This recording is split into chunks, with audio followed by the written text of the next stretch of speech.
Here we go. Hello, everybody. Thank you for tuning in. This is the September 12th edition of The Ravens Flock. It begins once more. Yes, indeed. Hello, everybody. Thank you for tuning in. We are live on YouTube.com/The Ravens Flock and Twitch.tv/The Ravens Flock online. I'm your host, Jose Casabona. Joining me on my left, who's not focusing on the screen. Sorry, I'm getting the research ready. It's okay. The host of Los Amigos Play, Mr. Angel Mendez. Remember, kids, don't do milk, drink your drugs, and stay in school? Yes. Yep. Yes. Angel I Mendez. got one. 1 out of 3. It's good. That's good. That's great. Yeah, let's go with that. Host of Los Amigos Play. Hello. And always on a soapbox, even though without ever needing a literal soapbox. I was born in a soap factory. The jabón flows out of my blood like the frothy bubbles of an incel sperm. But Wait. is it Irish Spring? No, because I ain't Irish, mate. I'm Cuban. It's like really shitty, like store brand, toss it in the washing machine. The old washing machines that don't even have a spin cycle. Ah. Where was I going with this? Fuck it. Anyway, hi guys. It's good to see you again. Welcome. Welcome indeed. And joining me on my right is the host of the Black Files, Mr. Juan Arouse. That's goddamn right. You better remember to put the Mr. on there. Put some respect on my name, son. Wasn't he complaining about the fact that we were doing that like 2 weeks ago? No, I was complaining on the fact that you guys were trying to oh, Juan's the best. He's the guy who we know I'm the guy. I'm the guy that makes this happen. I just replace your mic live on the air. I'm the one who makes these graphics. I'm the one who pairs this stuff off. You guys aren't seen without me. You see? Hang on a minute. Give me some credit. I help with the content too. You help it. Shut up. You didn't make me though. Fuck you. I'm out. Oh yeah, guess what? Oh! Need some water.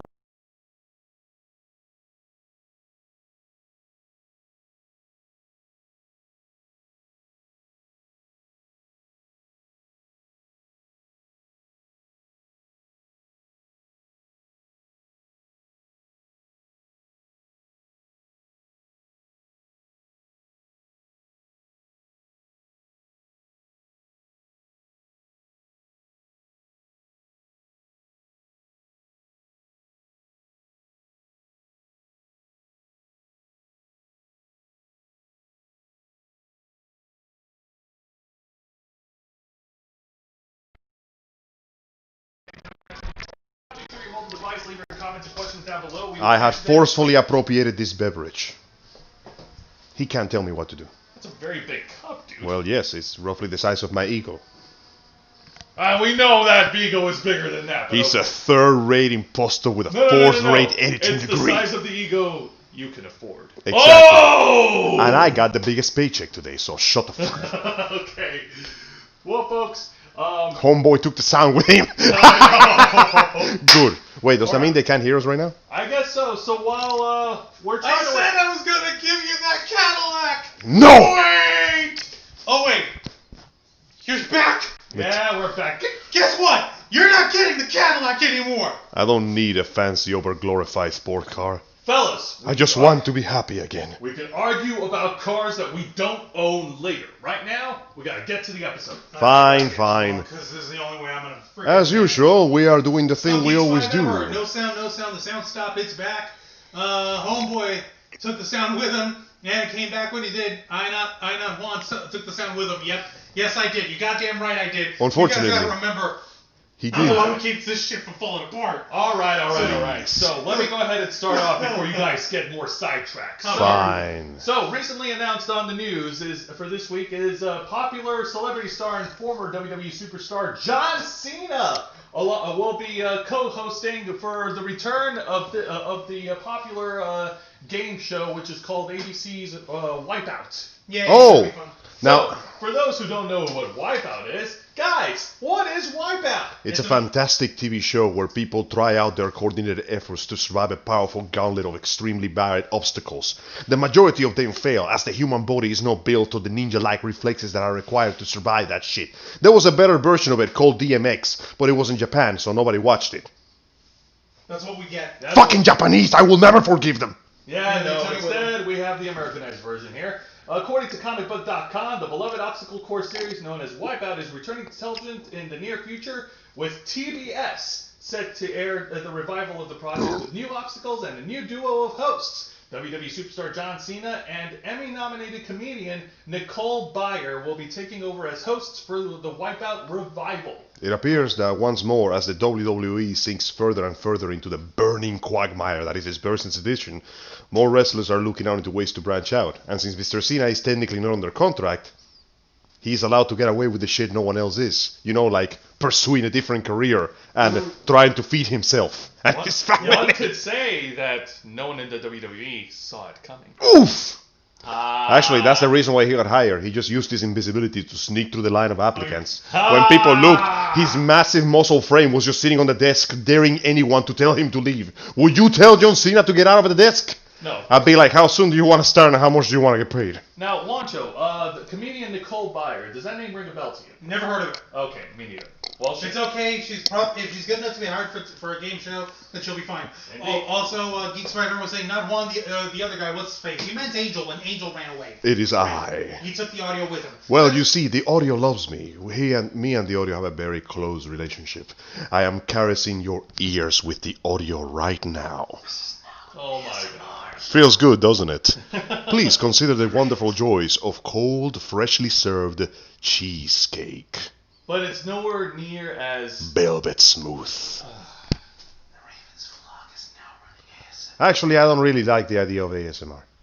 I never understood that. I mean, I get it, I guess, but I guess I'm more of a visual fellow than an auditory fellow. Ironic, I know. My eyes are fucked up and my throat works fantastically. Well, one thing that's visually clear is that John Cena is going to have a hell of a time co-hosting Wipeout. The man continues to be one of the very few awesome human beings on this planet.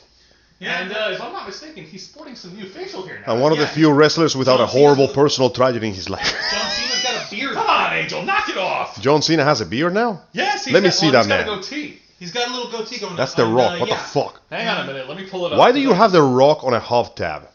Because Jose likes. Bro, what the fuck are you looking at? Also, Geek Spider was saying, "Oh, did he say cheesecake? I'm gone." So I guess he doesn't like cheesecake. You know what? Here it we is. We could try something else. Here's the picture of John Cena with a goatee. It's so weird seeing him with facial hair. Let me show him. Is this Go like Okay. the shadow makes him look like he has a Hitler mustache? He's the Ubersmensch now. No, not really. The superior man. Now, when you say you are gone, do you mean you are gone, or are you saying that I took you on a trip? Hang on a minute. I like to surprise you. What am I doing? I'm doing this. I'm rotating it and I'm kicking the screen so we can see better. Hang on. Are my Rotate. forearms getting And bigger? Here we go. Check out John Cena's sweet new beard. It look at from that point. It looks like Johnny Depp just suddenly got really buff.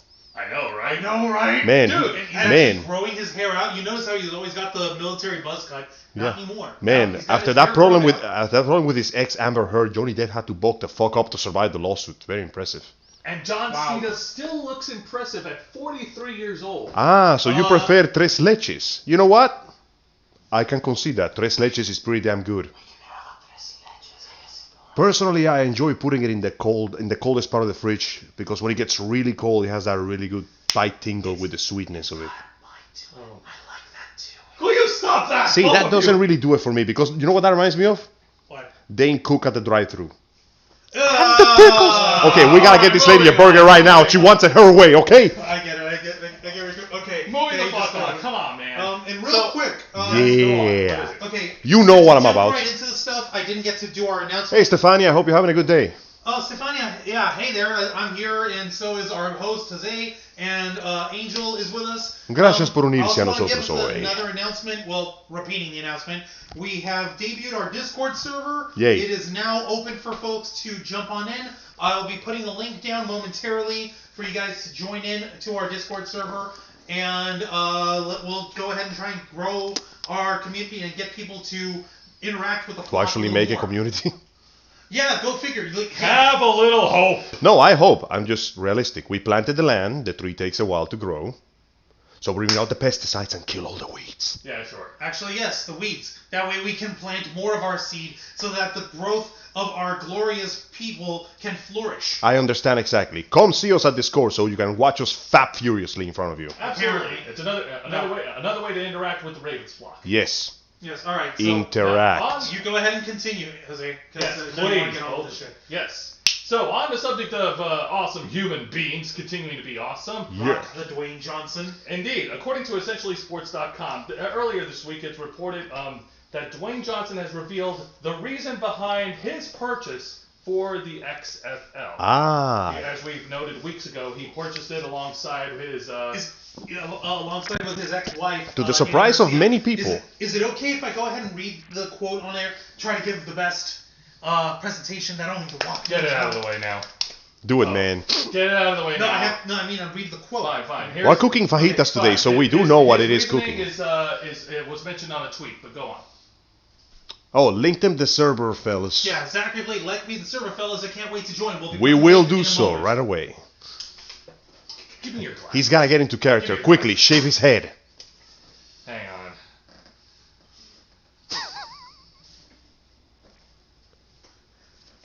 This is the fundamental core reason I wanted to acquire the XFL. Create the opportunity for players to live their dreams and take care of their families. Danny Garcia, myself, and our executive team are hungry to build this league out for players and fans. Hashtag XFL. Hashtag opportunity. Now, help me out here with my memory, because my memory is kind of shit. The XFL, is that about wrestling too, or is that a different sport? No, that's It's a football league. It's a different football league. It occurs to me that he's bringing some of his experiences from the WWE. When he starts talking about opportunity, maybe it's just me, but I could have sworn I heard there basically the feeling of a man who's like, finally I get to do what my own job couldn't do for me. Well, let me ask you a question, Angel. How much do you know about Dwayne Johnson outside of the fact that he wrestles and outside of the fact that he's a celebrity? I know that once upon a time he wore a fanny pack. I also know he used to have hair, but that's all I got. All right. Let me educate this guy. By all means, enlighten me on the art of rocks. So before he entered the world of wrestling, he was actually a football player. He actually played for the Miami Hurricanes, college football. He started on college football before joining the WWF in the 90s, and even since then, throughout his whole life, he's a football enthusiast. He's a fan of football. He loves football. He has a passion for it. So he purchased the XFL for several reasons, but ultimately, as stated on his tweet, he's doing it to create opportunities for other football players to live out their dreams and also provide for their families.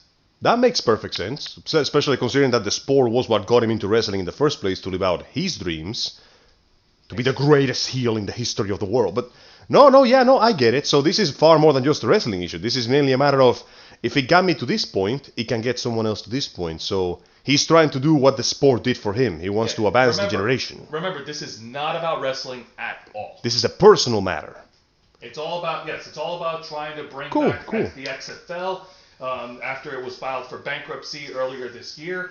And it's all about trying to bring it back and make it the best, one of the best football, the best football league that it can be. Oh damn! I just realized something. What? That means he did what we could not. He saved his version of ShadowCon. Wow! You're really going there? I mean, think about it. It was an event that defined an important part of his life. Then he got shut down, but unlike us, he had enough money and influence to bring it back. Hopefully better than ever. Rock on, Mr. Rock, for you achieved what we could not at the time.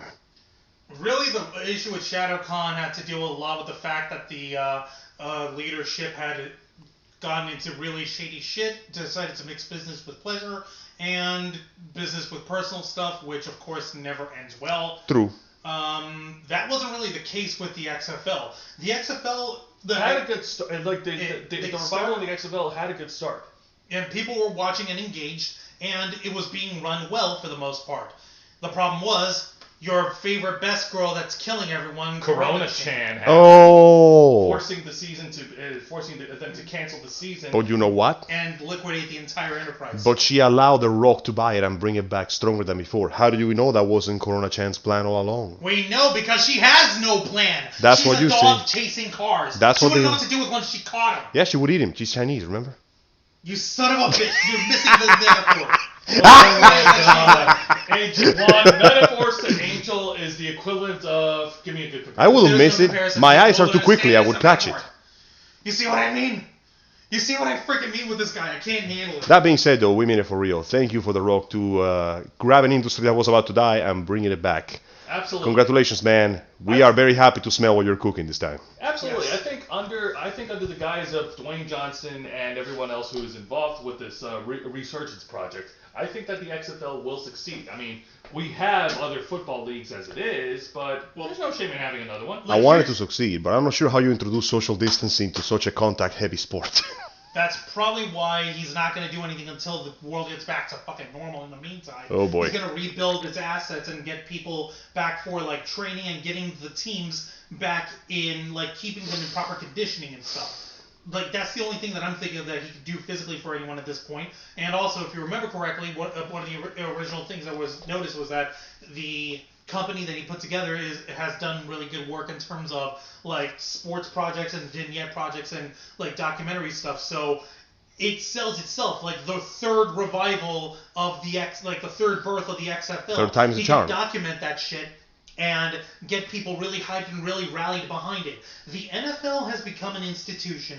It's been around for almost 100 goddamn years, and the only reason why it's gotten as big and bloated as it has is because each individual team is its own corporation, it's its own company that private owners buy their way into, and they barter that political power that they have in terms of their ownership into, oh hey, you would love to see us, represent your town, right? Then throw a fuck ton of money our way, and we'll build a stadium in there. The power of branding cannot be underestimated. However, Each living capitalismus. I knew you were going to say that. I knew you were going to say that. With the XFL, each individual team is still its own individual team, but it's not its own individual like corporate entity that you can buy into with sponsorship and stuff. So it's based a lot more on being supported by the fans, Makes by sense. the people. Well, to be fair, your entire business model relies on the fans. With no fans, a business doesn't survive. It's that Absolutely. simple.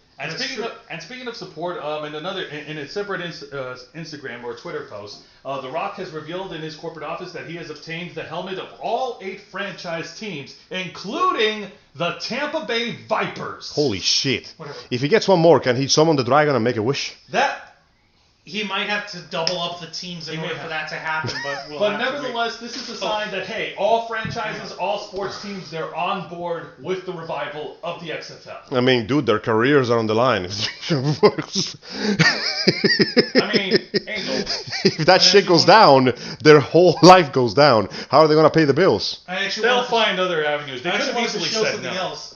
It's actually That does 8 look teams, pretty not cool, 6. I said 8. Oh, I thought I heard you say 6. Well, yes. Take a look at what's framed above Rock the Dwayne Johnson's head. What is that? $7. $7! That's right! He got started with only $7 in his pocket! To be fair though, that's a pretty good way to stay humble. Like frame and immortalize just how low you were before you hit it big. But That's a pretty good can start. I show the people the photo? By that No, logic, I it's should the way frame my it's birth all- certificate from Cuba. You suck. Yeah. But yeah, no, as The Rock likes to say, he started so small he only had $7 to his pocket. You should know that even back then, that didn't get you much. Apparently, he's decided to immortalize his lowest point to remind the world that he was never a god. He was only a man that achieved great things. Indeed. And is that not the greatest thing of them all? A hero to look up to? A legend to build up? He's basically a Greek hero. The tragic as a Pretty much Egypt. is. Him and John Cena are, and they're 2 examples of former talents from WWE who have branched out and who have was achieved Hercules a great once. success. Unfortunately, on the subject of WWE, not everything is crystal clear. No, in fact, things have been the complete opposite of crystal clear for a while. It's more like a bottle of brown sewer water. In a recent... Drink it.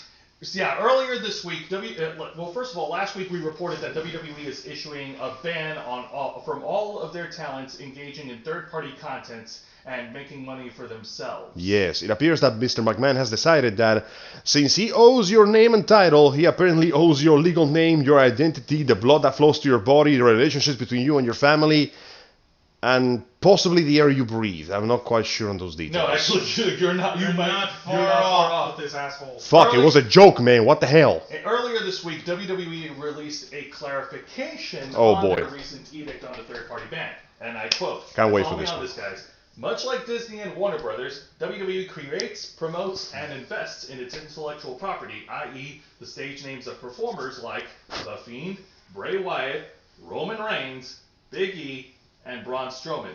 It is the control and exploitation of these characters that allows WWE to drive revenue, which in turn enables the company to compensate performers at the highest levels in the sports entertainment industry. Notwithstanding the contractual language, it is imperative for the success of our company to protect our greatest assets and establish partnerships with third parties on a company-wide basis rather than at the individual level, which as a result will provide more value for all involved.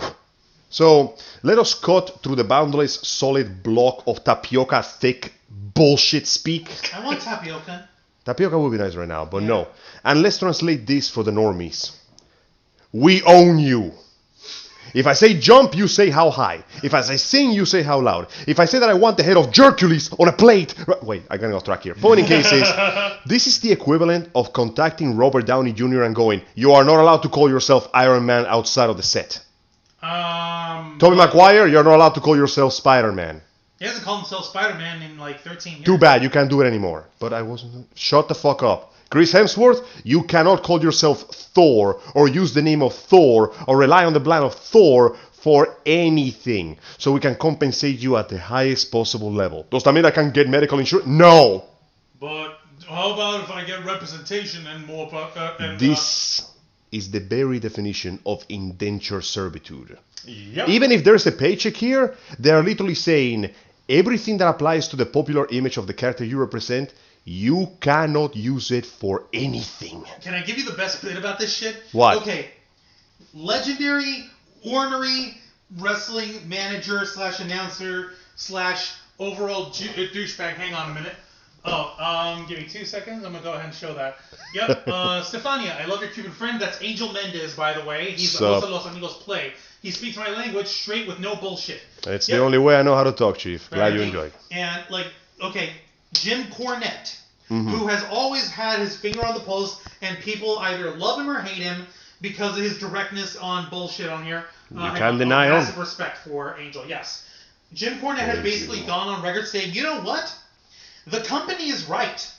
The company is absolutely right. You shouldn't be announcing yourself as anything else other than the character that we're assigning you on this professional wrestling promotion. If this were running the way it used to run before these wrestling companies became mega corporations, no other promoter would ever hire you if you were running around doing side hustles on your own and trading off of the name that we're presenting you as in our wrestling promotion. Bruh. There is an asterisk after that. Oh boy, here we go. And he said, which is why, in order for this to be right, you need to make your wrestlers actual employees, give them health benefits, give them medical benefits, give them insurance, give them a chance to unionize. That way, you can write into the contract that, okay, we're going to pay you this fucking much. That way, you don't have to do side hustles. And for the term of your contract, we own your likeness, we own your name.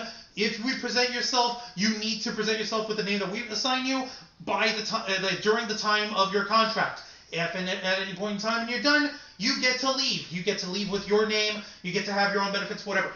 So when I was first listening to that, I had the exact same thought you did. I'm like, oh no, they had me on Cornette's gone stupid. They had me on the first half. I ain't gonna lie. Yeah. Yeah. No. Gotta love that ornery old bastard. I wish to one day grow as salty and as cheeky as his old ass is. A carved sodium statue that only says truth. truth. He does make a good point. It would make sense if they were signed exclusively as direct employees, but they're signed as independent contractors. And therein lies the issue. The company of WWE has no right to demand this of them when they are not willing to offer equal terms. Exactly. You can't, how do I put this? You can't demand your employees give you 110% when you are only half-assing the way you hire them. That's it. Like, you are forcing them into this point. Hustle means, if I recall the textbook definition of the dictionary of the hood, it means that you are working to make money against the system that is working against you. I cannot think... I am genuinely straining. Do we know of any company that treats its employees as badly as the WWE treats theirs? Not that we know of, but last week we... I would say that back when it was still operating, Ringling Brothers and Barnum and Bailey worked that way. But then again, on the other hand, the majority of it had people in as part of their talent as independent acts, if I remember correctly. Right. You don't just hire your own like lion tamers and animal wranglers and stuff. You'd have to contract them out, and you'd have to contract out with like animal reserves or trained like companies for these acts, and of course for the performers, trapeze artists, and acrobats. you better believe that if they were employed directly by Ringling Brothers and Barnum and Bailey or whatever, that they would be given the highest shit because of the high level of physical performance, the high level of risk of self-injury or death. But you better bet that the only other company that would have done as bad as WWE would be these guys, because there's no way they'd be able to survive on that kind of liability. So you better believe that, now that sadly that the circus is left, these guys in the WWE are taking the place. You know what? Maybe all these wrestlers should just do what The Rock did and Samoa Joe did and just go into acting. Samoa Joe hasn't done acting. Oh, he's getting voice acting. Voice acting. Point in case is, go into an industry that they're already actors. They've been acting for years. They might as well just go into a different world that could at least pretend to treat them a little better. Well, now hang on a minute, guys. There is a silver lining, because this kind of bullshit may not last very long. Because remember, last week we did report that politician Andrew Yang, who is the former Democratic presidential candidate, he actually spoke out against the third-party ban and basically is trying to run for office to be in charge of labor. And he actually read the clarification from WWE, and in a recent interview with Chris Van Vliet, he held nothing back in regards to his feelings about it. He said, and I quote, during the interview, "It's infuriating me because I know that WWE has been trying to play it both ways for years, where they're saying on one hand, can't do anything without our say-so, we own you, but you're an independent contractor and we have nothing to do with your health, retirement, any of the benefits you'd get that would accrue to an employee. So to me, you have to make a choice at some point." He told Vliet, if you're going to control all these aspects of a wrestler or a performer's waking life, then you should take some responsibility too for that person's bigger picture. Reminds me of the SJWs online. They want all the power, but they're unwilling to shoulder any of the responsibility that comes with that power. He went on and said, they're putting their lives on the line, or their health on the line, their family life on the line, all the time. They made Vince a billionaire, and then the fact that he's still being so heavy-handed about their ability to make a simple buck on Cameo just struck me as so absurd and ridiculous and wrong. And I shall not part with a single coin. That's pretty much all I'm hearing here. Yeah. And he basically,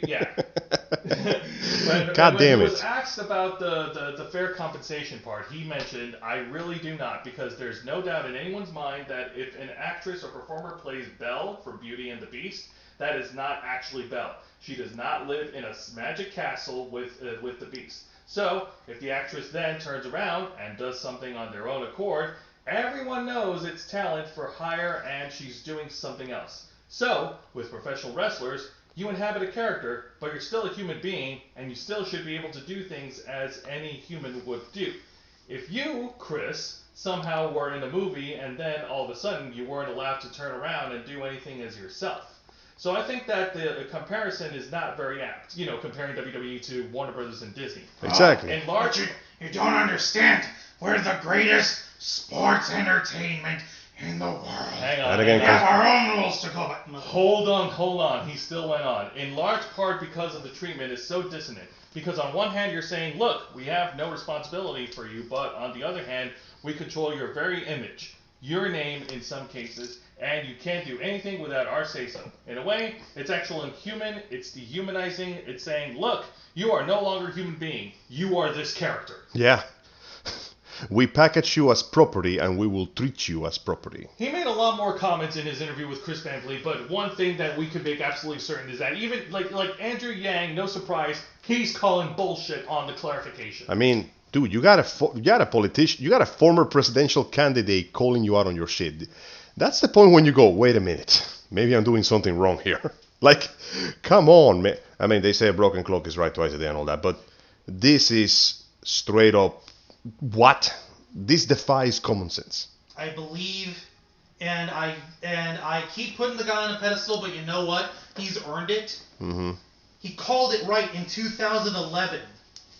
I'd like to think that this company might actually get better after Vince McMahon is dead, but the fact of the matter is that it's going to be handed off to his idiotic daughter and his doofus son-in-law. Oh, man. Of course, Immortal words by the best in the world, CM Punk. He knew. No, I'm not sorry. Yes, I'll continue to quote his ass. He is the best in the world as far as I'm fucking The truth is the truth. He was doing Wakanda forever before he became popular to do it everywhere It else. was 9 years ago. I will say, to Triple H's credit, he's doing a great job with NXT. Yeah, let's see him do a great job in reforming how to employ Can the you wrestlers. can you imagine Let's that? fucking do that? Can you honestly imagine Vince retiring, or like the phylactery that holds his corpse and shell together breaking and him crumbling to dust? Yeah, the relic, like freaking Rasputin in the Anastasia movie. Can you just have him fall apart and Christopher Lloyd? In the dark of the night, I was twisting and wrestling. Nope. Ooh, We all know that Vince McMahon's never going to step down. He's basically going to die in his chair. No, see, he's going to try to step up, then he's going to blow out his quad again, and that will actually kill him. Oh, it's worse. And then when he steps up, he'll blow his other. Exactly. Oh! Just double quad explosion. Baby, I'm sorry. I'm not sorry. So Baby, after I'm sorry. after the lower half of his body explodes again, the fact that It's so bad. okay, I know it's a faint hope on your side, but I know I'm being overly optimistic here, but if Triple H is doing a decent job now, maybe, just maybe, he'll do a decent job here. Now, I don't know how that's going to work because he's going to basically inherit the mess that Vince leaves behind, and his job is going to be to grab his eponymous hammer and just try to hammer down all this rubble into like a floor people can walk in. I think that if Triple Could H, he? Yeah, I think if Triple H were given the chance, he would. Maybe that's the reason he did all of this. Maybe. There's no love in the marriage. He just married her for politics. Everyone keeps saying I that. married that woman to strengthen the realm. I'm married into wrestling as a business. So So I I can could end wrestling. as a business. How the hell did you get the belt? Well, I don't cut my own promos. That Wow. being said, Yeah. yeah. You know what, Angel? Aside from all this, perhaps it is a good idea for WWE talent to look elsewhere, maybe in the entertainment industry. They just need to be very careful with what projects they sign up for. Indeed, the last thing you want to do Yeah. is tie yourself to what seems to be an innocent art house project or something that clearly is meant to shine a light on a raving issue that's rampant, and only for the marketing team and the company that sponsored and helped bring your artwork to life to turn it around and make it into a godless, disgusting display of perverted distractions. Okay. So here we're going to talk about the goddamn Cuties movie. My God. All right. Yeah, hang on. Hang on. I'm not. You don't have any shoe. No, You no. have a shoe. Why do you need my shoe for? Because we're going to shoehorn this topic No, into please. the show. Stop. Damn it. Oh, I bet you something got shoehorned in the production of this film. Oh, God. All right, Everything so about Okay. this movie is I'm just bad, being- but you know what? If you want a more in-depth perspective, let's give the spotlight to Angel because he spared us the torture of watching the film from A to Z. So, yes, I figure we had to call about this, and as much as it disgusted me, we pride ourselves on being somewhat professional. So somebody had to do their homework and figure out what this shit was about. You gotta understand that we're not used to anyone calling us professionals at all, so, thank you. On the other hand, we do this shit for a reason. Like, I sat through the first 5 minutes of the film and I'm like, no. So what's the original synopsis to the film? All right, here we go. Okay.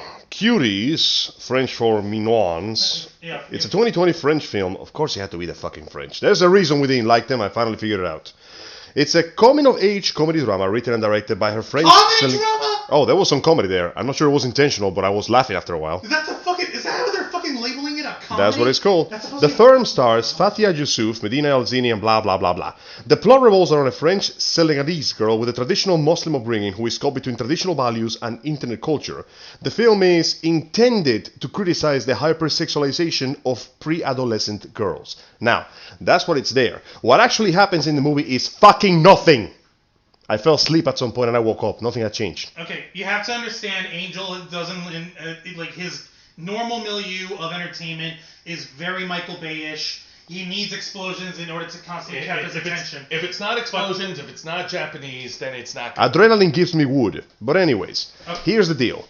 The movie itself is a very run-of-the-mill coming-of-age story. I'm not sure what age they're supposed to be coming into, but...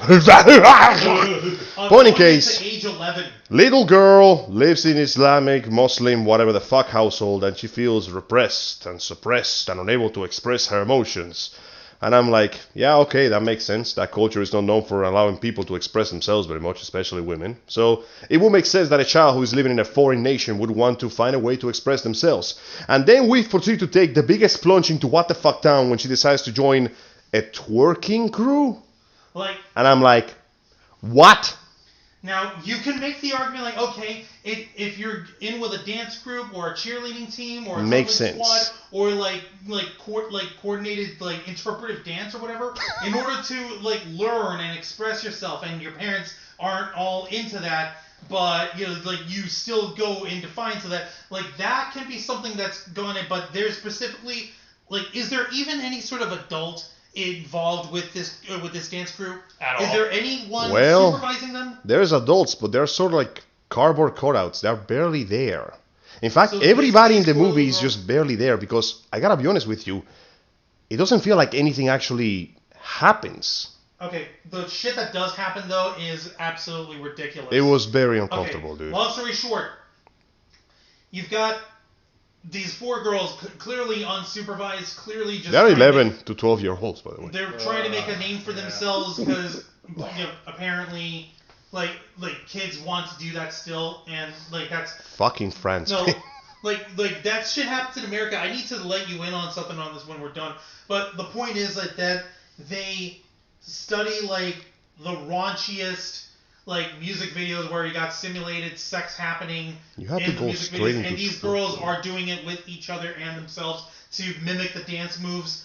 There's shit where they're apparently like taking, like one girl takes a photo of her private area Yep. to like send to some boy or whatever. Or, I don't freaking remember. And I'm like, they're running through a mall, running ransack. A security guard grabs one of them, and Yep. she immediately hollers like, "Oh God, he's a sexual pervert. He's trying to molest me. I'll get it off." Like, fuck, man. No, like, okay.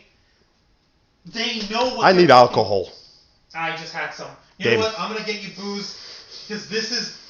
To put it in simple terms, though, aside from those very disgustingly revolting scenes, the worst part about this film is that it isn't just bad.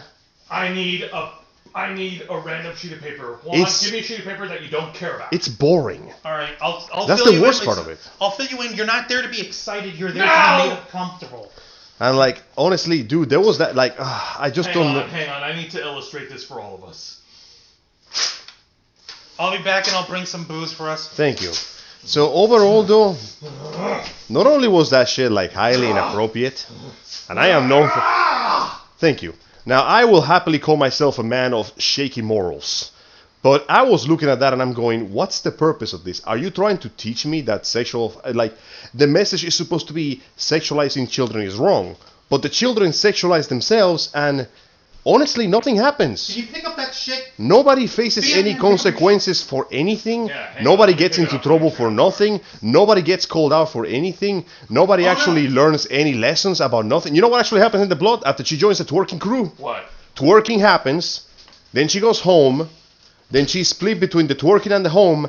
And then she goes to play on the swing with some kids. I think the idea is supposed to be, hey man, just be yourself. And I'm like, where are you going with this? This is like John Wick trying to tell me killing people is wrong. And then killing people. For something that tries to teach a lesson about how bad it is to hypersexualize children, it doesn't really teach you anything. So it was a complete waste of time. It was a waste of my time. I Okay. felt so bored. Guys, hang on a minute. Let me get this mic off because I'm going to be shouting loud and I don't want to blow this up. I was actually gonna give the point of the story, but yeah, sure. Oh, let's this go is ahead. very good. Thank you. Let me shout and then you can give your point. Yeah, give me. Go on. Right. Thank you. right. So go ahead, Juan. All right, Juan. Say your Okay. part. Please bring some sanity back into this. Okay. Sanity left. Okay, here's what's up. Number 1, I hope you enjoy that. That's my personal rum, Angel. Number 2, quit shouting, Jose. Just shouting isn't going to make anything happen on this. Number 3, the Thank reason you. why... The burn eases the pain. Okay, away. I'm going to fucking talk now. I'm not even drunk yet. But here's what's up. It's not there to be exciting. It's not there to be a pulse-pounding, like, 90-minute adventure thing happening on. You're not there to be excited. They made this story to make you uncomfortable about the fact that these little girls are twerking and booty shaking and booty dancing, even though they are minors. even though that they are that they are underage in every sense of the fucking word. There's even a point in there where you have this one girl distracting someone and raising her top and showing off. It shows her topless, naked chest. They're minors. Like, I'm a fucking father. I know this shit ain't fucking right. And, like, the fucking director's like, oh, but this is based on my experiences and the things that I've learned about kids growing up and What the fuck did you learn about kids growing up, director, man? Person? It's a woman, and it's her personal experience, like, so it's semi-autobiographical. Bruh. No, fucking write about it. Don't fucking tell us like this. Don't fucking line up these girls like this. It's fucking wrong. See, that's the problem. The movie doesn't show it as wrong. It doesn't show it as anything. There are no consequences to no one's actions. They just do it and then they don't. Folks. The camera just literally gave up listening to this shit. The battery drained fast. No. I'm with Juan on this one, and by all accounts, this movie should not have happened. This is a terrible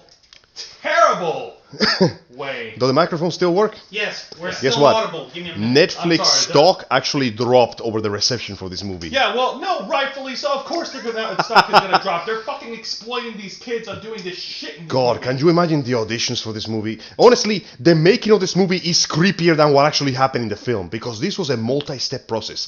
People looked at this and said, yeah, this is okay. No. Here's the thing. Every one of those kids and their parents, they should have walked out on this project. Listen, I understand that France is a lot more open to sexuality than the rest of the Western world. They are a lot more raunchy. I don't judge them for that. Hey man, that's cool.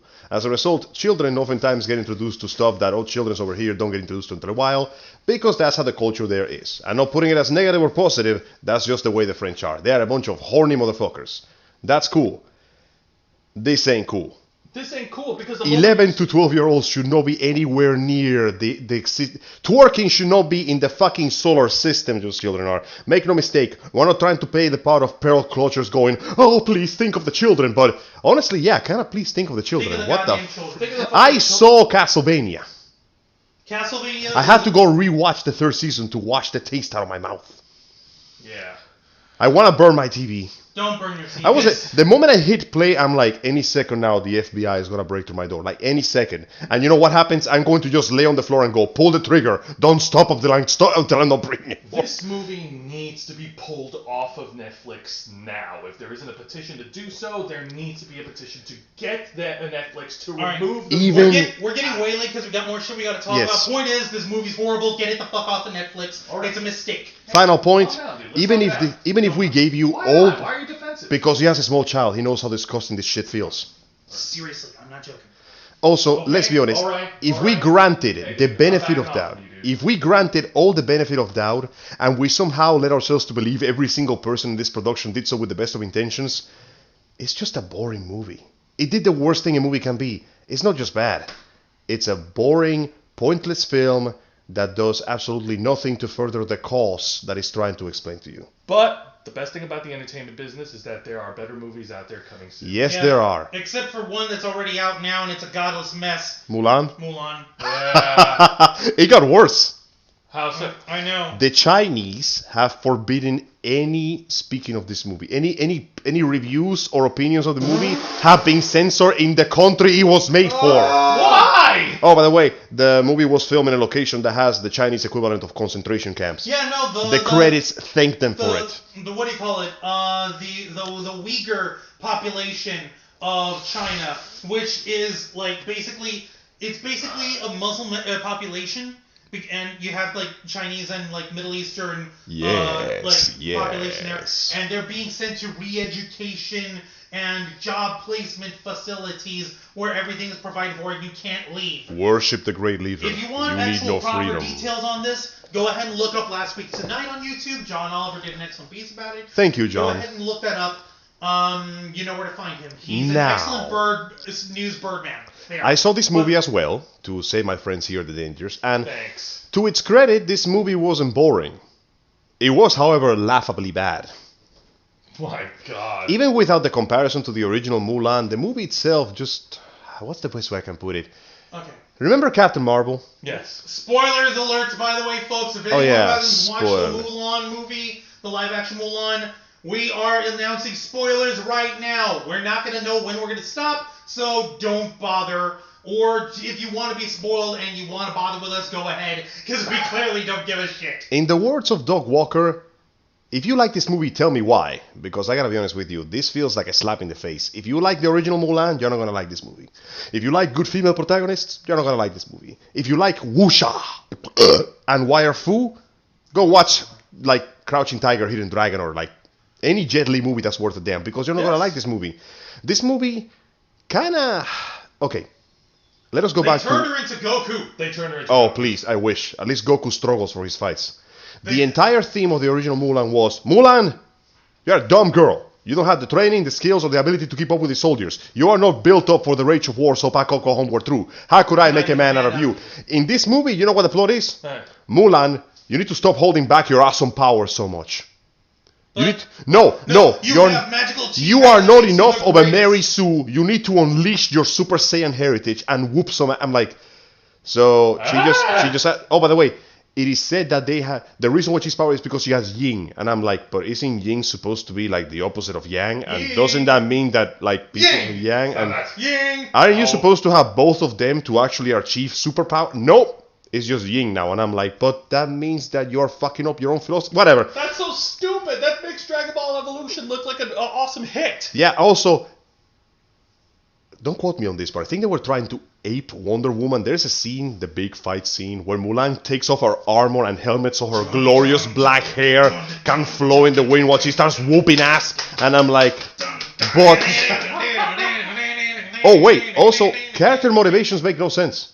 At the beginning of the movie, her dad was like, nah, girl, you got superpowers. Use your kung fu. You got kung fu? My little girl's got kung fu. Fuck yeah. Then halfway through the movie, when he's set to go to the army, she's like, Dad, let me go in your place. No, for you are woman and vagina cannot into war. And I'm like, weren't you like 3 scenes ago telling your girl that she could kick ass and take names? Yes, but now no. Also, oh my God, the special effects look amateurish. The fight scenes look amateurish. And apparently the bad... You know what it reminds me of? What? I don't remember which freaking movie it was. I know you've seen it, and we've seen the clip of it. It's this Bollywood action film that's supposed to take place. Yes. You know which one I'm talking about. I know exactly what you're talking about. It's this Bollywood action film where they make a human cannonball that they out of launch dudes. into a catapult out of dudes with holding shields. And they all are arm linked, and they're all holding shields with the other arms, and they launch these guys, and you see this terrible CG miniature of dudes in shields, and that they close together in order to come in. They bust into the fucking palace, and then they all spread out. Proper, like, fun fact, like Hindu Spartan style warriors or whatever the fuck it was. Do you know a Jet Li movie did that earlier? Really? Oh yes, long ago in the year 19-something, Jet Li went on a martial arts movie that it wasn't very popular, but I remember it because A, he played the part of a father figure to a young monk boy, and B, he fought with a beautiful silver spear. What's the title of the movie? I forgot, it's been years. Okay. But there was a specific scene where a bunch of dudes get together with their shields, roll into a ball, and get catapulted over a wall. Also, the bad guy is a dead samurai that has been brought to life by a witch, and he's been given super tough skin, so Jet Li's spear cannot break through. It was actually has some very good choreography. Nice. I gotta look it up later. Of course, anyone who's still watching or anyone who's still like gives a shit about Mulan, they took the captain, what's his name, Shang? Oh god. And they split him into 2 characters. Why would you do that to Shang? You have the actual leader of the battalion played by Donnie Yen, because Donnie Yen's got a Donnie Yen. Yeah. And Donnie, you deserve better than this, man. No. Donnie Yen is there to be Donnie Yen. When he's Donnie Yen, he Donnie Yens, and he Donnie Yens very well. And we love him for that. Thank you for Donnie Yen. That is true. However, the guy that's romancing with Mulan is a brand new character who's a rando. OC Do Not Steal? OC Donut Steal, yes. Oh, God. And I remember, yeah. they, like, our homie, our main man, the ruler of the popcorn planet, Mr. Andy Signor, had looked at this. He said, you know fucking what? This would have been an excellent opportunity, because if Disney wanted to, like, do the whole like minority empowerment and everyone's like representing shit. Okay, let's actually have the inner conflict of this guy having affections for Mulan as a dude. Yeah. Okay, like is he hurt that she's a girl. To be fair, homosexuality wasn't exactly a strange and condemned thing in those times. It was fairly common. Exactly. It wasn't until the 1800s when Christianity actually got its hooks on that part of the world. So until then, gay and lesbian relationships were fairly run-of-the-mill. In fact, if I recall, several gods in Shinto outright represent homosexuality. So, isn't Shinto Japanese though? close enough. Close Shin's enough. just The point whatever. I'm making here is like they had a great opportunity to have a minor little element on there, like, okay, like it's not about like the gender of who Mulan is, if she's a guy or a girl. If you love her or whatever, then that can come in for that. If the pee-pee is hard, you must abide. No, Damn it, Angel, shut up! Not everything has to be about fucking, Angel. Scum. It's about heart. Right, the heart. No, the heart. Yes, the blood flows from the heart God to the fucking heart. damn it. Alright, so... The point is, they Point had is- a great opportunity to do that, and they fucking Of course they pissed it did. away because of You know, China's that- Communist Party. Right That now, sound you they made right there is perfect. It feels like a limp member flopping onto a table. It has lofty ideals, but it falls flat in every. Even the man, not even the fights are good. How do you make wuxia look bad? Here's the thing, folks. You know how- Do you know how? I'll answer this question. It's simple.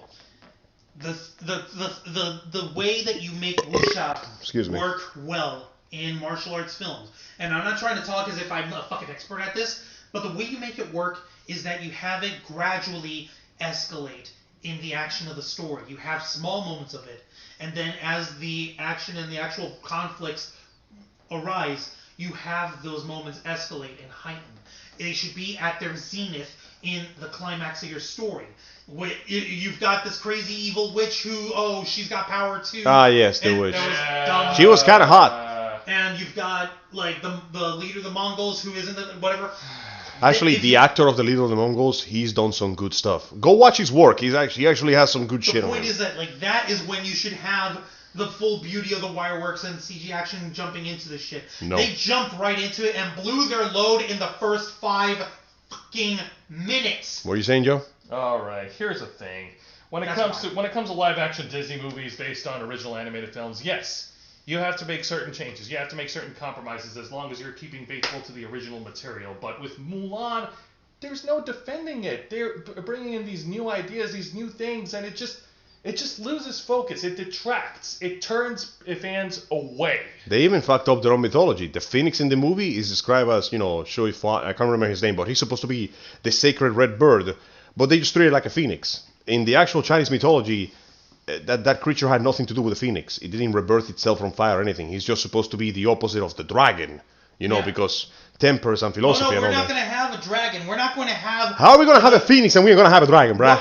We're not going to have Eddie Murphy as a dragon. We're not Not going even to a have turtle musical or a numbers ta- by Hans Zimmer. We're not going to have... We have to be serious about this So very this- adult movie. So let's seriously put a witch and a phoenix bird and broken as fuck, like super OP donut steel, wushu kicking an arrow into the fucking guy's Yep. face. And the general apparently can do no wrong, so he caught the damn thing. Yeah. What the fuck are you doing hanging See, in the back in the first place? Here's the problem. I feel bad for all these awesome Asian actors who were in this movie. They got conned big time. Oh, they got. no, I don't want to put that one on my resume. If you know what I'm saying. No, let me put it this way: they'll do it safely and they'll do it proudly. Do you know why?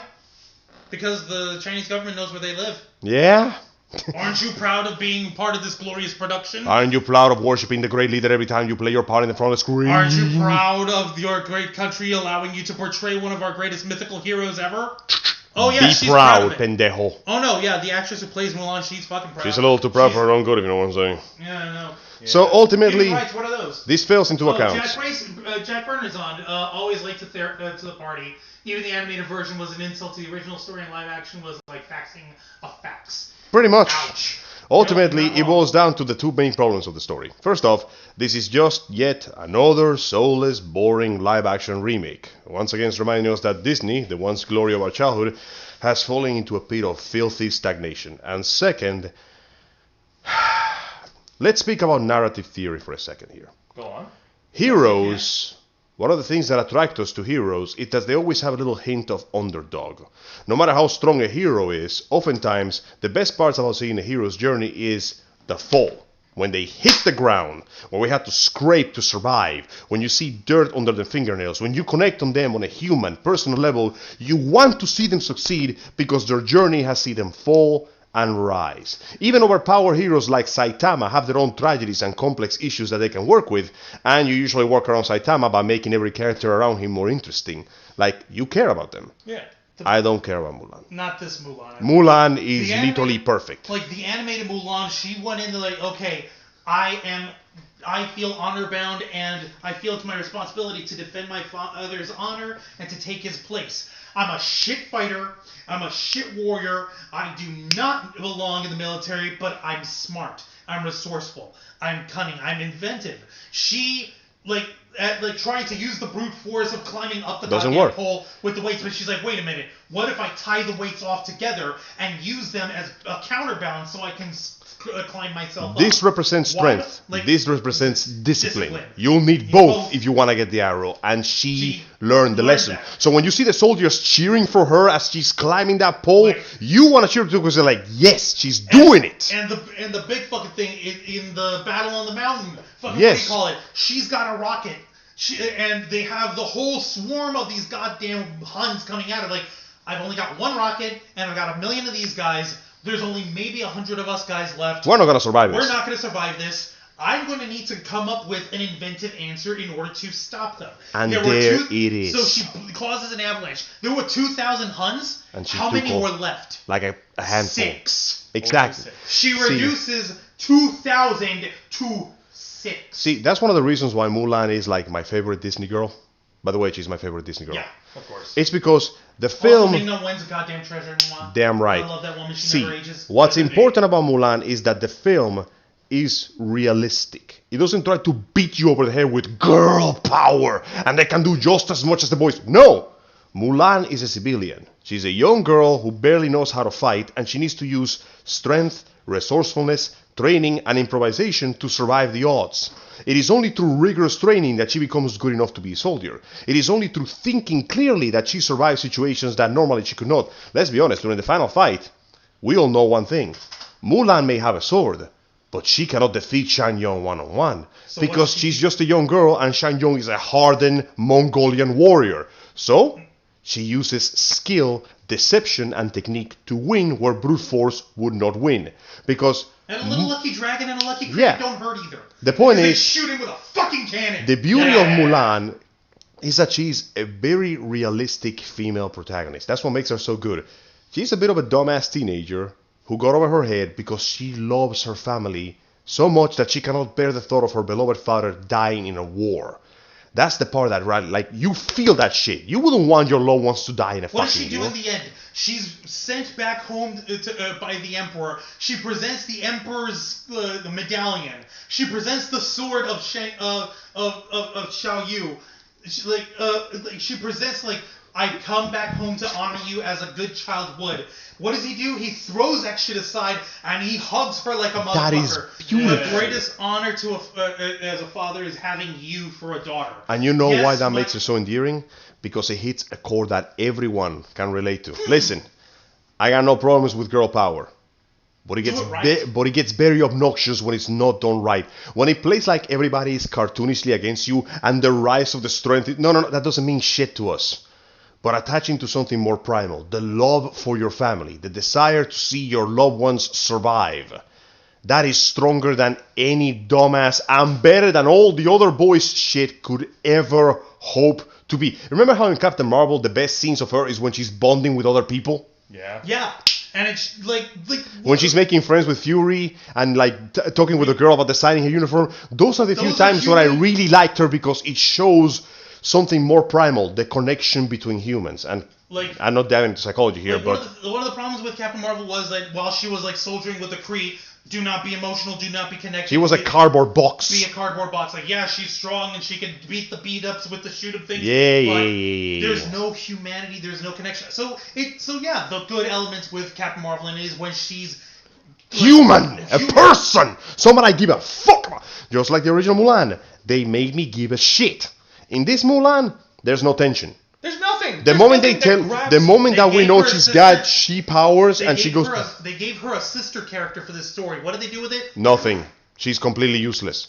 I have never seen a more needless character in my entire life. Even Folks. Yamcha's more important. Exactly. Yeah, thank you. Folks, if you're watching this and if you are a Disney enthusiast, do yourself a favor. Do not watch the live-action Mulan Do movie. not taint your memories Well, of the if good nothing one else, with this. Don't spend the $30 on it that they're asking you for. If you were No, to- man. if it I was- pirated that motherfucker. I ain't touching that shit. No. Yeah, you parroted. I sailed the black flag that day. Jack He parroted- Sparrow he would be parroted proud like of a me. bird, Yes, right? he did. Go watch better movies. In fact, 285 pages of hentai games, bruh. go watch better movies. Stick to the original animated movie of Mulan. And save yourself the trouble. Do not watch this goddamn disaster. Even if they somehow presented it for free, I wouldn't watch it. If you need better convincing, let me put it this way. If I don't This have movie to was pay- made for one purpose only. China, To China, suck that Chinese China, dick. China, Not even China. China liked it. You That should tell you everything you need to know about Last this. year when we were talking about this shit at Phantasm Orlando, how Yeah. the fucking Chinese government has its hooks in video gaming and shit. Bastards. China's great, everyone loves China, China's great. That's this movie. Why can't we get awesome movies? We are getting awesome movies. Just Like not what? from China. And we've seen this before. Remember how the sequel to Pacific Rim got ruined because of it? Yeah. Damn it, John Boyega, I counted on you for this shit. Anyway. Like, he did his best. He did his best. It's not his fault. The script Don't genuinely blame fucked the him up. actor. No, I don't blame the player. I blame the game, and the game was rigged from the start. Jose, brothers, we are getting good shit. Like what? You know what? Like what? Doctor Strange looks pretty fun. Yes, but he's not coming out for a while. All right, we're getting.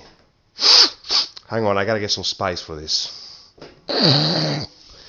Now that I'm good and flowy, ladies and gentlemen, Oh, many of you Oh. will probably remember The mu- Dune for the old movie and the iconic line, "The like, spice Game of must Thrones movie was flow." weird. Now, I'm not gonna say anything about Dune because I highly encourage anybody who enjoys sci-fi to look it up. But Dune is, in many ways, the father of modern sci-fi. Many of the concepts of the movies, of the franchises that you enjoy, either directly took from Dune or were in some way, shape, or form based on it. If you enjoy some good old-fashioned interstellar drama and some good old profit twisting and some bizarre High oil fantasy war shit. allegories, High fantasy shit. kindly recommend check out Dune, the book, and patiently wait for the movie because I guarantee you, if they get this right, it's going to be possibly one of the best sci-fi films we've ever seen. Now, I'm going to out myself here on this one. I'm going to be the odd one out. I'll admit, I have no knowledge of Dune. I even spoke with Angel about it privately, and he actually gave me the... It wasn't so private, I saw you. Whatever. So he explained to me what Dune is about, and yes, as someone who's never followed Dune at all, I'm actually wanting to see this movie. If it is exactly as you say it is. So far I am confident that the casting choices have been good, and the trailer, they sold me pretty good on it. So far they're doing a good job. Chance, this film is in good hands. It's being directed by Denis Villeneuve, the gentleman who gave us Arrival. He gave us Blade Runner 2049. Oh, Yeah! see, now you're Now getting you me got into my this. attention even That more. man is a master of atmosphere, Like, and if you- he can build it up well, Do you I remember- will thank him forever. Do you remember how we were like discussing like you were bored with fucking the goddamn Cuties movie? When we watched Blade Runner 2049, you were initially expecting it to be a hard sci-fi action shit, but you got story, you I got was- drama and atmosphere. Make no mistake, and I remember the tension. original Blade Runner, and I really liked it. But the Something sequel, about- the way there is so very little yet so much happening in that movie. Also, it has one of the best. In fact, it has the best performance Batista has ever made. Yeah. Like that man was there for less than 15 minutes, but he flexed his drama muscles so hard, I felt it in my heart. My kokoro felt it. Shit, because you've never witnessed a miracle. The way he said those words, borderline on religious awe. Like just the feeling and emotion out of him. Also, props to Mr. Ryan Gosling for his beautiful acting and that freak out scene, which is basically that feel when no perfect cybernetic GF. God, like imagine being your entire. God damn, sorry. If we stay doing this, we're gonna be gushing over that movie until this podcast I goes need out. to get us back on the wheel. because Sorry, it's funny you mentioned- let's run back into it. It's funny you mentioned Batista because didn't we see Batista in a shot for the movie? Yes, this has a star-studded cast. It's starring Timothée Chalamet, Rebecca Ferguson, Oscar Isaac, Wow. Josh Brolin, Yeah. No shit. Stellan Skarsgård, Yeah. Batista, Yeah. Stephen McKinley Henderson, Wow. Zendaya, Ooh. Chang Shen, Sharon Duncan Brewster, with Charlotte Rampling, with Jason Momoa, and with Javier Bardem. I didn't knew they had that. I'm genuinely impressed. We got that. To be fair though, if you were to be told, hey man, you wanna like audition for the movie that is based on the novel that basically built every sci-fi trope you ever want, Like, hey, guy who is now Aquaman Forever. Hey, would you like to Aquaman in space? yes, he Yes. said as he flexed his magnificent No, abs. Wait, I'm getting paid to do it now? Yes. Yes, would you like to do it and get paid for it now, Mr. Jason Momoa? Fucking sick, bruh. And then he Sign surfed me up. all the way to the studio. So Oh. he pulled out a surfboard and made a wave while rippling his pecs and riding the wave of female orgasms that followed. All to the tune of Seven Nation Army. But No. Wait. Ocean Man, take me to the land that you understand. So, Alonso, when is the movie set to come out? That's just it. It was originally going to be coming out. We're a in little December. tipsy right now, so our neurons are fighting at full power. I'm not. This shit barely gets me started up. Let me Well, finish that off. I mean, Is there oh, anything left? I did.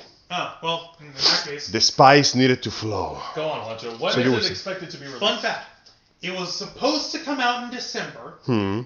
However, right now, we've got some trouble going on with Warner Brothers. They want to give Tenet a little more runtime on there and let it run a little longer. Okay. Which means it's going to cut into October, which was supposed to be the premiere date for Wonder Woman 1984. Damn it. So Wonder Woman 84 is going to be pushed back to December, and Dune is going to be pushed back to about March. March Give me 2021. 2 seconds. Oh, top it off. Oh, sorry. No, I shared as a courtesy for him one time. Oh no, I need to make room for the I'm fajitas good later, without but thank you. alcohol, thank you. I need to make room for the fajitas a little later. That being said, though, I won't lie. I understand that we had a discussion about this before, and I understand that Juan likes the experience. And I won't lie, I'll miss the experience, but I wouldn't feel too bad if theaters just kind of died. I don't hate the experience. I hate the goddamn prices. That food is like airport food levels of expensive. Come on, man. I do not pay $13 for a pocket of popcorn. I pay $13 to fill my gas tank. Speaking of which, I have driven a lot now that I've gone back to the gym. Anyway, sorry, getting off track. So, is that everything we have about movies and cinema right now? That is just a sample of awesome new things to come in the movie. We're getting fun again. We're getting fun again. Wait, hang the fuck on. Are you telling me? Cut out of the camera game. Are you telling me that the concept of entertainment known as fun is legally, nationally sanctioned by the United States government allowed? Why, yes. Why, yes. Yes, it Bull fucking shit, I would say. you want Believe to it. call bullshit? Well, let me tell you something, Angel. If I'm not mistaken, you told me a thing or two about new things that are coming out very soon. Yes, it is time to delve into my personal realm. It is time to talk about video games. Bitches. Yes, indeed. So- Folks. There has been some new announcements from the company known as Ubisoft. Now, after the disasters that many companies have been doing, Naughty Dog recovered a bit of goodwill by revealing the new Crash 4 game with some new features, some interesting levels, and a new playable character, Dingodile, the crocodile thing with a flare gun. Yeah. He has a vacuum gun now. Yeah. Also from another world, remember Crash's former girlfriend, what was her name? The Busty Bandicoot? I know Anyway, what you're talking about. we have an alternate version of her. The cake went from here to here. Oh my.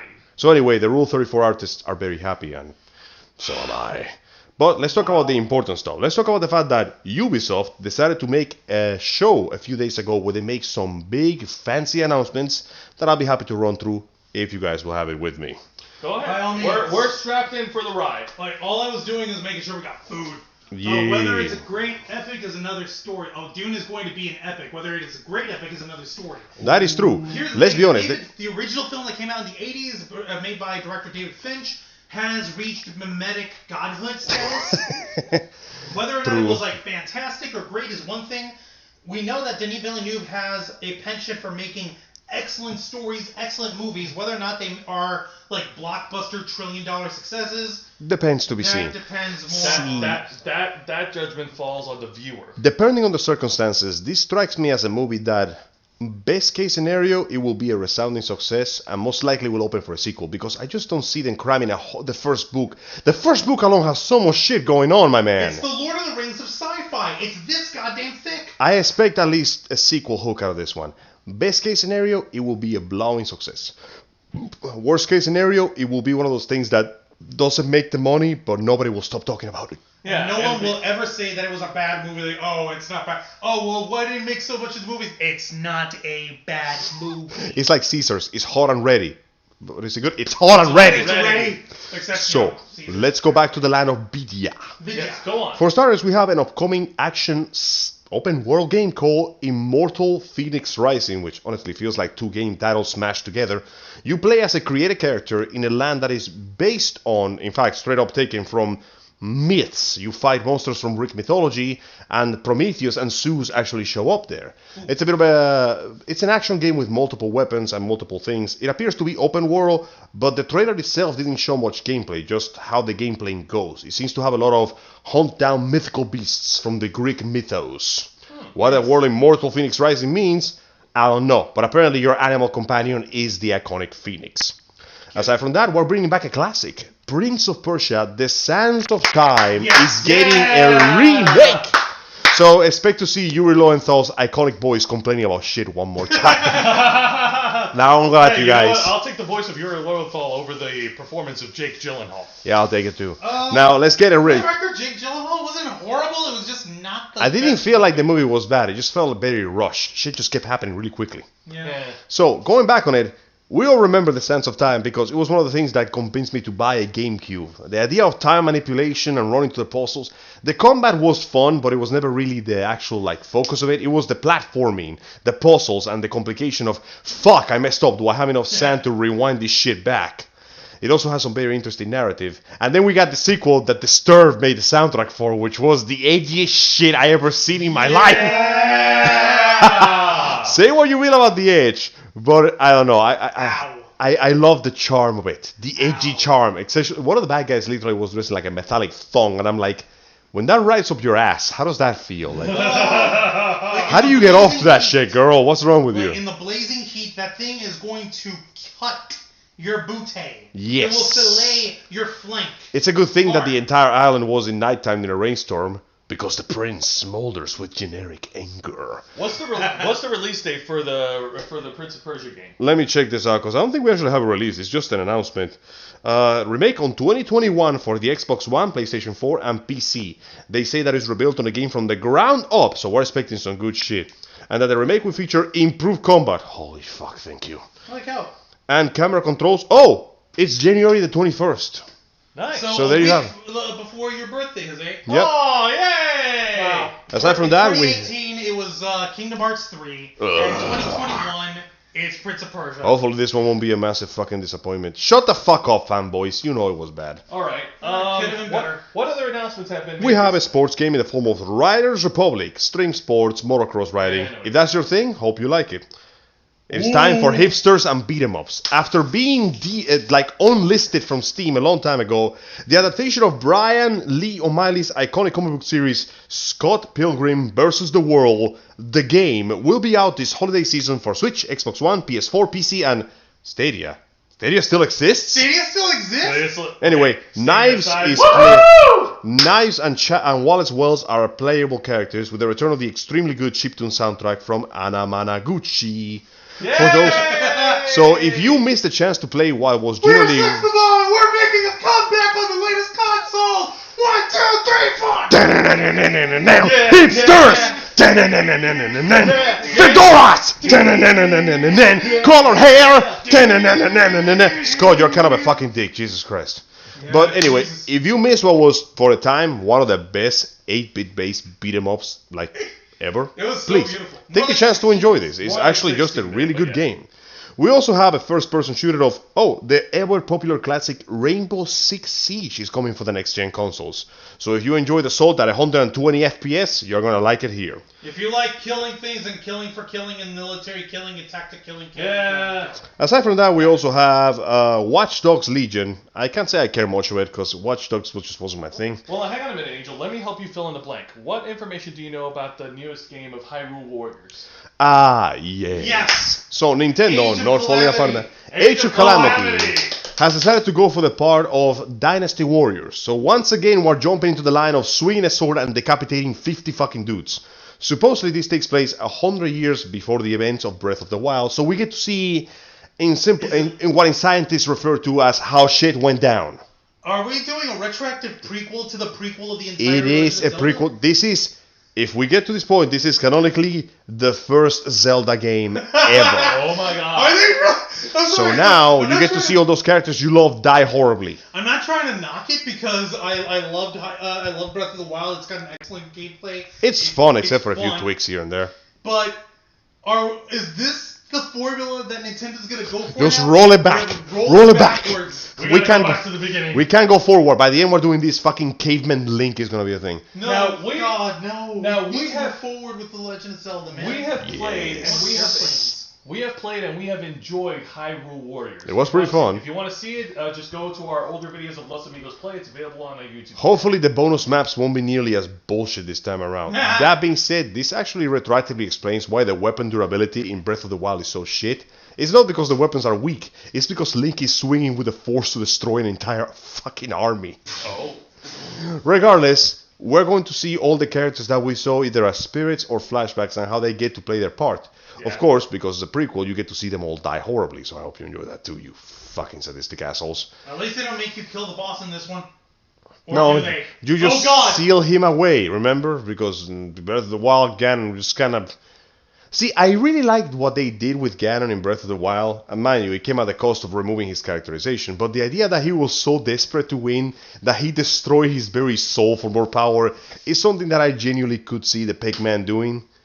But now we get to see how that happens, and hey, as long as the gameplay is like a better version of what we had before, I am 100% down with that shit. Well, that's great, man. You know, so far we're hearing a lot of good things coming from the video game industry. That's awesome. You're putting a smile to our faces. I'm glad that I managed to bring some good news out of this, Some but fun. yes, it appears that world of video games is continuing on because programmers don't need to go home during the virus. They can just stay in the office and keep coding. Oh, nice, man. Okay, so I feel kind of weird for that because you've got to understand there's got to be some dork executives who keep the office open just for themselves. I sent Angel a week ago this freaking TikTok video by none other than Feig. That one was pretty Or is it fun. Feig? Is it pronounced Feed. Feig, the director of Like the tree. 2016 Ghostbusters. And okay, people make fun of him for being aloof and shit, but literally the guy gets fully dressed in his bespoke suit with his lapel pin. He's sporting a little goatee now, and he TikToks himself alone in the entire office of his company. I cannot question his dedication to the job. I genuinely cannot question. Also, oh yeah, by the way, I apologize for jumping into politics, but something fucking hilarious happened. what's up? Remember when Obama got a Nobel Prize for doing absolutely nothing for a while? Yeah. You didn't start a war. Congratulations. Here's a Nobel Prize. Trump is getting one of those too. Yeah, we heard about For the it. same reason. Nominated, He's just nominated. Oh no, he's getting one, dude. Let's not lie to ourselves. He's gonna get one. What I love is not this, because let's be honest, prizes don't mean shit anymore. What I love is the fact that people want to cancel the Nobel Prizes because the person they don't like is getting one. Now let's get one thing straight. I don't like the orange man. I really just don't like.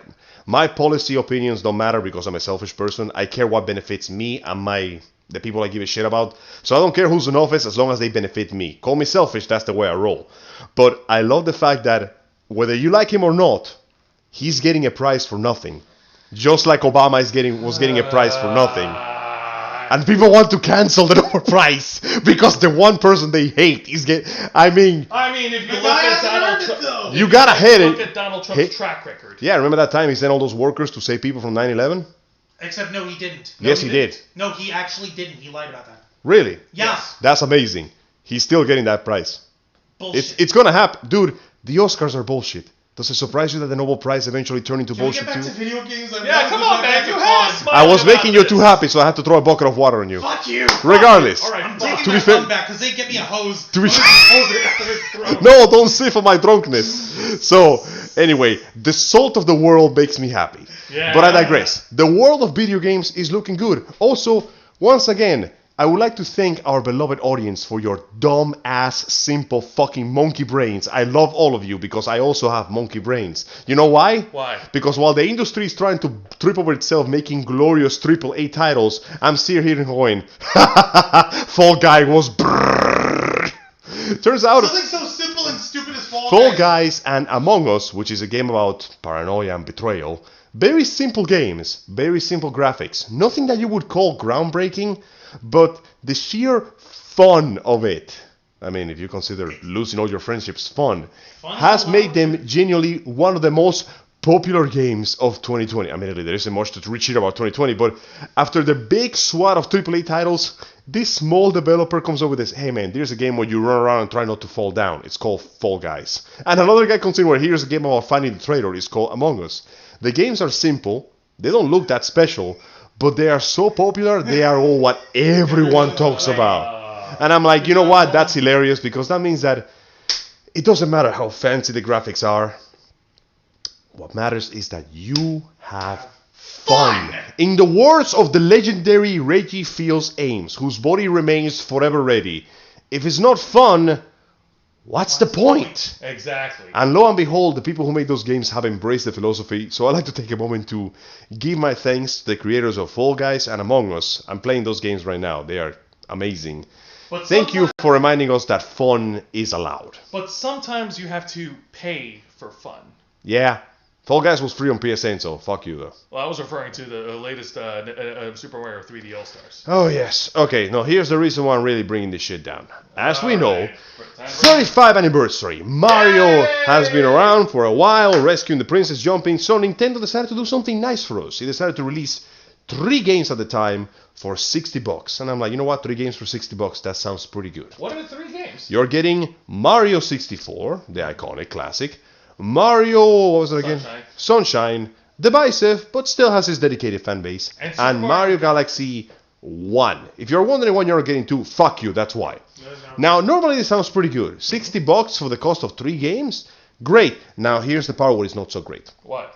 Because Nintendo seems to be stuck in the fucking 50s. Nintendo is known for not keeping up with the times. And as a result, they are doing that technique that I hate when companies do. They are doing what is called scalping. This is a time-constrained digital release. I want you to think about that for a second. Limited time digital release. It's a fucking digital release. You can leave it on the Nintendo store forever. It's just code. You can just leave it there and people can buy. No. But the issue is that it's only there for a limited time. It's called artificial demand. By creating the illusion that it's going to be there for a short time, it makes you rush to buy it. And I'm like, why would you do this to your faithful customers? Also, the Nintendo 64, the Mario 64 is not even the remake of 64 that added some good features. It's just the original game. They don't even upscale or resize the game. They don't even fix any problems with the game. It's just the original game on a smaller screen. Like, you know how the screens of the Nintendo Switch are widescreen, right? This thing is still set in like a square in the old 3x2 or 2x3 aspect ratio from the mid-90s when the N64 came out. Compare that to Naughty Dog, which remade the entire Crash Bandicoot trilogy from the ground up. So they're basically new games, and it only costs $40. Nintendo is behind the times. And over again they prove it. And even now, on the anniversary of their greatest mascot, they still somehow fucked it up. Juancho, when we purchased Super Mario 64, how much did the game cost back then in the 90s? If I remember Just correctly, throw a number. I think it was like $40 or $50. I don't 40 or remember. $50 for that. And Super Mario Sunshine, when it was first released, I'm guessing it was around the same price range. Yeah. And same goes for Super Mario Galaxy. When they all each came out for their respective consoles. Yes. So pricing, not an issue. $60 for 3 games. That Pretty sounds good. Cool. The issue is leaving it for a limited time. Exactly. And If it was a physical... And not bothering to take at least the oldest of the games, trying to update it a little bit. Oh, and the worst part is that this is nothing new. Nintendo has a very cutthroat policy when it comes to the price of their products. They purposely scalp the cost, they purposely limit the release, and as a result, Nintendo games are still expensive beyond belief. Shin Megami Tensei 4, a beautiful classic of the series for the 3DS, hundreds of dollars on eBay. Because those fucking bastards Nintendo's reliance on the second-hand market is genuinely one of the worst things about their company, right next to their shitty hardware, and one of the reasons why ultimately they created PlayStation because of this. Man. Remember? And they will continue to be essentially in second place because they keep doing this. They keep forcefully increasing the price of the cost by limiting the release, and the fact that they are going so far as to do it for a digital, it's not even a physical disc. No, the cost of production is a known factor. There is genuinely nothing stopping them from just leaving that there forever. Don't tell me the license is going to expire. They fucking own the character. But you know that there's going to be Nintendo video game fans that's still going to buy it regardless. Oh, they will. And you know what? If you want to do it, that's whatever you... A simp and his money are soon parted. Point in case is, I wanted to be happy about this, but I feel like they're trying to rip us off. Then again, this is the company that gave Pokemon to Tencent, and we see how well that shit turned out. What is it with Nintendo and the horrible handling of its properties, man? Anytime they try to do something different, it completely fucks up. It's like they're trying to give themselves a reason to shit the bed. Oh my god. And please look at it this way. At least they're not actively, like, taking a piss in the face of its consumer base like Konami does. For now. Please tell me that Xbox is doing better. Xbox is doing something. They're doing a thing. They unleashed a new console, which is, to their credit, very cheap, but it has less memory, less graphic potential, less processing power, and it only plays, what is it called, the Xbox S? The Xbox Series S. Apparently the S stands for small. It's smaller than the Xbox One, but it only carries digital releases, and that right there is the deal breaker for me. For starters, no new titles at all. Not even a Halo. No, well, there was a Halo, but then there was no need to be upset. Monkey! Point in case is, no new releases, no interesting games to look for. And yeah, the lower price is good, but would you trust a console with only digital releases? Well, what's going to happen the second the internet goes down? Well, correct me if I'm wrong, but didn't I see the pricing valued at $499 for the Xbox Series X? I thought it was like 300. Well, the X is like 400. The S is like 200, I think. I about still 300. won't buy it if that's the case. Like price, I mean, hey, good job. But price alone cannot get me to buy the thing. Compare this to PlayStation 5, which admittedly most likely is going to be about $500, I think. Yeah, I'm just guessing here. It's like $400 for the digital version and $500 for the physical. I'm gonna spring for physical because, well, then again, I'm gonna make me a gaming PC, so maybe I won't. But point in case is, PS5. It released with a nice big pile of solid new game titles and a few classics, and the fact that it comes with the entire PS4 library for you to play, that's a good selling point right there. Like, hey, new games, old games, okay, fine. Hardware. No PS3, no PS1, no PS2. Sorry, some shit had to be left behind. We did that with the PS3. It was a huge pain in the ass to program for it. Sacrifices had to be made. And maybe the PSN store would just give us that. Maybe. Now, whatever you say about the price, ultimately, content-wise, PS5 is winning this one. I'm not counting PC because PC is... that's cheating. That's that's scissors, rock, paper, shotgun. Okay? Or like rock, paper, Jose in a fit of rage. Exactly. You're picking this up when we're done. Point in case is... I will. Right now, a price tag is not really going to swing everybody around if the only thing you have to offer is a price tag. Hey, bro, you want a car? Oh, yeah, of course I want a car. Okay, so I got 2 cars for you.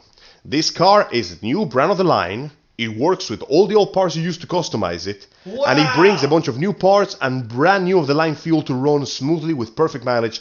It's going to be a little steep on the price. Oh, how steep? It's going to be about like... about 10% more than when you're used to paying for a new console. Now, on the other hand, we got this other car based on this brand. It will cost you half of the price of the new car, but it's no different from your old car. In fact, it runs worse than your old car. In fact, if something breaks in this car, everything else will break in this car. Oh, man. Oh, I don't know. Oh, hang on a minute. I'm getting a call. I gotta go, man. Bye. Damn it, why doesn't that ever work? See what I mean here? The Xbox Series S for S&M, sadomasochist, whatever. That's for shit. Exactly. This only applies to the people who are either desperate, without enough money, or both. Because I just cannot trust a console that does only digital releases. There is too much danger in that.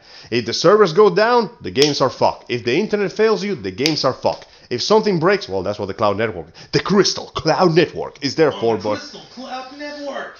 No. But where's the library? What games are you throwing at me, man? Give me something besides a price range. Play games. What games though? Games that are on video. Bruh. So once again, the Video games. So once again, the video gaming industry is prospering on a 50-50 level. We're getting new releases for different games and remakes available for all platforms. But on the flip side, when you consider the new releases for the consoles, for the Xbox, and the limited digital release for the Super Mario 3D All Stars, let's just say when it comes to Nintendo, you know they're not going to change their practices anytime soon. This is one of the They're reasons. consistent in their. If nothing else, I'll give them that. When they put their effort into it, they really make good shit. But they gave away one of the greatest franchises to a Chinese company, so I don't trust them anymore.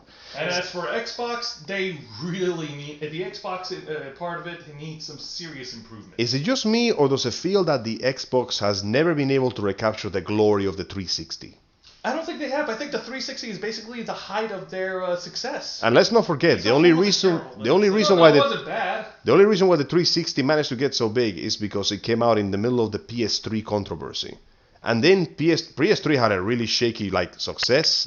It got its steam back halfway through, but let's be honest, that price tag and the lack of games haunted that through its career. But after that, it just jumped right back in with PS4 and just... I'm not going to say who's winning or losing on this, but, sales determine the winner, numbers. But it feels like Sony is pulling ahead of the competition because they seem to be the only ones willing to listen to their producers, listen to the developers, and try to innovate. Sure, they don't always succeed. Sometimes they fuck up. But I'll take them trying something new and giving me something that I like over Nintendo's obsession with never improving and Xbox obsession with doing jack shit. You're basically exactly. Trading on name value. I seriously think that Nintendo and that the developers of Nintendo and Xbox need to take notes from Sony. And Sony has succeeded in more ways than one, not only releasing new consoles but also releasing new and interesting games that are available not just exclusively for the PlayStation but available for all platforms. Xbox, the developer of Xbox, they need to give us effort again. They need to give us originality, creativity. Bring forth a collection of new games to come out with the new consoles so that it'll give us a reason to buy it. Hook in the audience. Show them. Okay, guys, work with me here. Aside from Halo Infinite, do we remember anything else the Xbox has announced at all? No. It feels like that is the only thing that's grabbing the attention of people. And hey, that's great and good. You got something that works for you. But even Nintendo has more than Mario to offer. You know what I'm saying? Yeah. The Mario, the Nintendo and Sony, they have their own games. They have multiple games that are not just multi-platform, but they're also exclusive for the consoles. Xbox, their only game that's exclusive is Halo, and that's all they have to their credit. At this point, Sony has not yet announced the price, and they said that they are delaying that because they are working out some kinks on the design of the PS5. And I'm like, hey, cool, work it, but... It feels to me like at this point, people are already looking at PS5 as a better option. All they need to do is announce a price that isn't too high. As long as the price is reasonable, they got this year in the bag. Well, until then, all we can do is hope for the best, but continue to appreciate good shit that's coming our way. And we went way past time, folks. Oh shit, really? Yes, it's 9:05. We appreciate all of you who stuck around watching. Thank you very much for watching. Again, we are available on YouTube.com and Twitch.tv. And I'm going to stop right there before I jerk one's jib. Get the fuck off of that shit, folks. No, I stayed patiently quiet while y'all were talking about the video game. You know what, guys? Too much shit. Yes. If fucking cuties can get into Netflix, we could get into Netflix. Because clearly they have no fucking standards at all. Well, at least we'll be more... The Ravens flock. We will be better by virtue of somebody just running a review. At least it's not that fucking weird pedophilia shit. We may be bad, but we're not them. We promise you the worst of the best of the worst. We promise nothing and deliver even less. But at least we keep our goddamn promise, man. It's such good shit. The only child I'll touch is my godson because I love him very much. All right. Not like that, you sick fucks. All right. I think we're done. Juancho, wrap us up. Thank you very much for watching this week's live stream edition of the Ravens Flock. Please remember to subscribe to us and hit the notification bell. And of course, check out our brand new Discord server. The link is in the chat on both channels. And please continue to follow us on... Where is the damn thing?